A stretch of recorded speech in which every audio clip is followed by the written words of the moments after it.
What up, Geminites? It's your boy Gem Mint back at you with another CGC Spotlight. This time we have a huge Silver Age Spider-Man key issue, Amazing Spider-Man number 9, first appearance of Electro. Stay tuned. We'll talk about the book, how many are in existence, and how much it sells for. Stay tuned.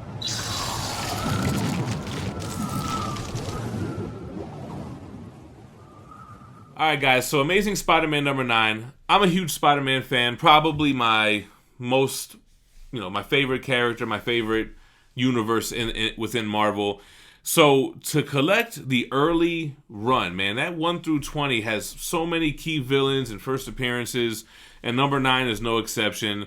Number 9 is the first appearance of Max Dillon, who becomes, I want to say, is it his first non-animal based villain in this early run? Anyway, it's not, because you got Sandman at number 4. Anyway, Max Dillon, ELECTRO was a super difficult villain to figure out for Spider-Man in the beginning, using his electric powers. He does show up in the second Spider-Man movie franchise, The Amazing Spider-Man, with Andrew Garfield, played by my boy Jamie Foxx, one of, what did Manuel say? One of the best actors of our generation? He's not, but I like Jamie Foxx. Anyway, man, the classic team-up. Stan Lee's story, Steve Ditko cover and art. This came out in February of 1964. So this book is 64 years old? About to be 65 years old? No, 55 years old. My bad, I'm tripping. 55-year-old book, and it is a high grade for a Silver Age book. An 8.5 is crazy. This book has great presence. I mean, I'm taking a look at it. The wrap is great. There's no fading. Why is this even an 8.5? Let me see. You got some scuff on the back, and the back has some tanning. But this is a beautiful looking book, man. I love the cover. You know what's funny? A lot of times, like, I'm in the statue community as well, and I hear a lot of, I don't like to see my hero being defeated. They don't like statues or dioramas where Spider-Man's being hurt, but, like, when I think about it, like, every cover he's getting his ass beat. Like, Electro, I'm thinking Sandman, and he's depicted like that a lot. I mean, of course, he overcomes the odds, but this cover is no exception, man. He's definitely getting beat by Electro. Electro even leaves him defeated and is walking off into the sunset there.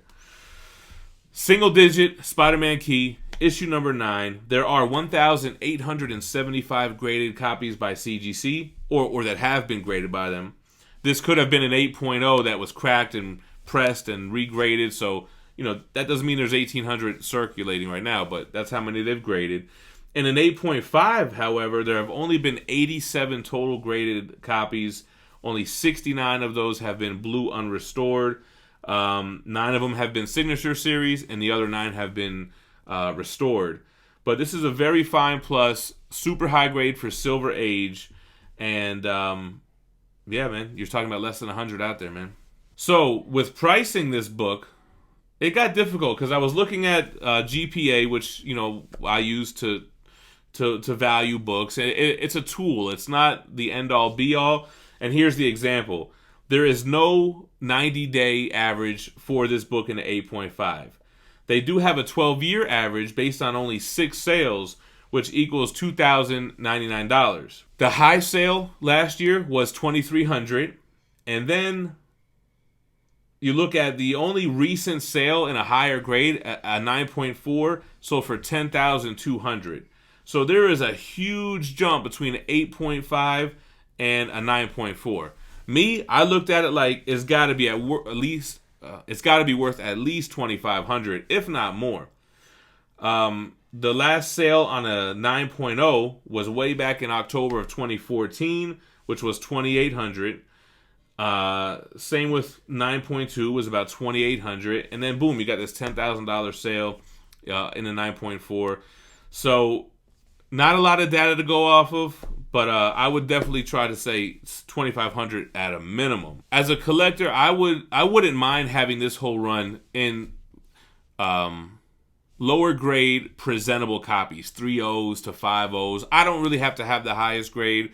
So I would probably try to find that sweet spot. You could get a 3.0 $500. A 4.0 is around the same, so maybe I would go to that top. Maybe a 4.0 at like $500, $550.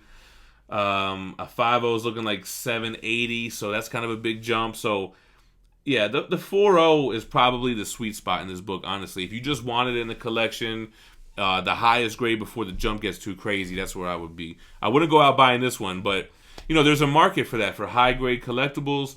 Man, I went to Torpedo Comics in Las Vegas and saw one of the only two 9.8s, and that one was the only one with white pages. And I'm looking at the census, sure enough, man, only 2 and 9.8, which is the highest grade. The Amazing Spider-Man 2 didn't really get that good reception. People were not loving Jamie Foxx. You know, it was more of a take of the Ultimate Universe Spider-Man with the blue electricity and not the big starfish yellow. But, you know, I thought Jamie Foxx did an okay job. You know, I think the movie had its own problems. But, hey, you never know. We might see another Electro in the MCU. Let me know what you think about ASM 9 in the comments below. Drop me a like and make sure to subscribe to the channel for more CGC spotlights, more reviews, more statues, more daily content. Stay minty fresh. Peace.